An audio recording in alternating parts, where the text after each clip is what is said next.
يستضيف ملعب ميتلايف مواجهة قوية تجمع بين البرازيل والمغرب ضمن منافسات المجموعة الثالثة من بطولة كأس العالم 2026 التي تستضيفها الولايات المتحدة الأمريكية وكندا والمكسيك. وتضم المجموعة الثالثة أيضا منتخبي اسكتلندا وهايتي، ما يجعل المنافسة على بطاقات التأهل إلى الأدوار الإقصائية مفتوحة على جميع الاحتمالات.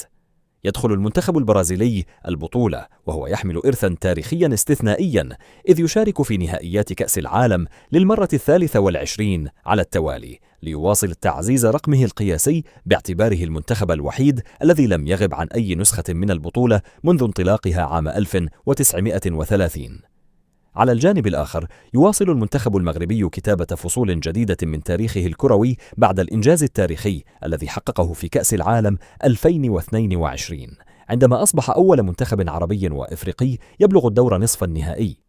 ويطمح أسود الأطلس إلى البناء على ذلك النجاح ومواصلة إثبات قدرتهم على منافسة كبار المنتخبات العالمية في أكبر محفل كروي. تمتلك شبكة قنوات بي إن سبورتس حقوق مباريات كأس العالم 2026، وسوف يتم بث مباراة البرازيل والمغرب في كأس العالم 2026 عبر 2 بي إن سبورتس ماكس.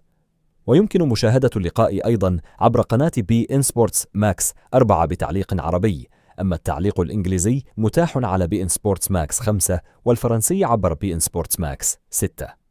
أسند شبكة بي إن سبورتس إلى المعلق جواد بدة مهمة التعليق على مباراة البرازيل والمغرب في كأس العالم 2026 عبر بي إن سبورتس ماكس 2. أما عبر قناة بي إن سبورتس ماكس 4 فتأتي المباراة بتعليق علي سعيد الكعبي.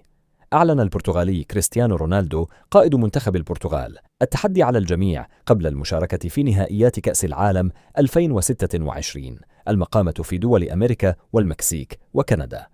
ويقع المنتخب البرتغالي في مجموعة تضم كل من أوزبكستان وكولومبيا والكونغو الديمقراطية، حيث يتطلع رونالدو لقيادة بلاده نحو اللقب خلال ظهوره الأخير في المونديال.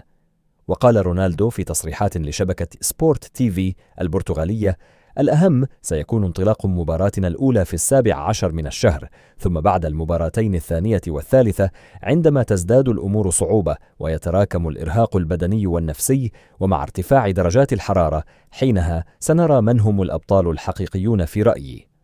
وأضاف قائد البرتغال: أعتقد أننا قادرون على أن نكون من بينهم، ولكن كما ذكرت سابقا الأمر يعتمد على عوامل كثيرة، وأنا متفائل جدا وواثق بأن الأمور ستسير على ما يرام وأننا سنخوض حملة ناجحة. وتابع: لكن الأهم هو البداية القوية، الفوز بالمباراة الأولى ثم الثانية ثم الثالثة، وتصدر المجموعة، ثم التعامل مع كل مباراة على حدة. فلا يجب أن ندخل البطولة ونحن نظن أننا فزنا بها، بل يجب أن نسير خطوة بخطوة وبهدوء.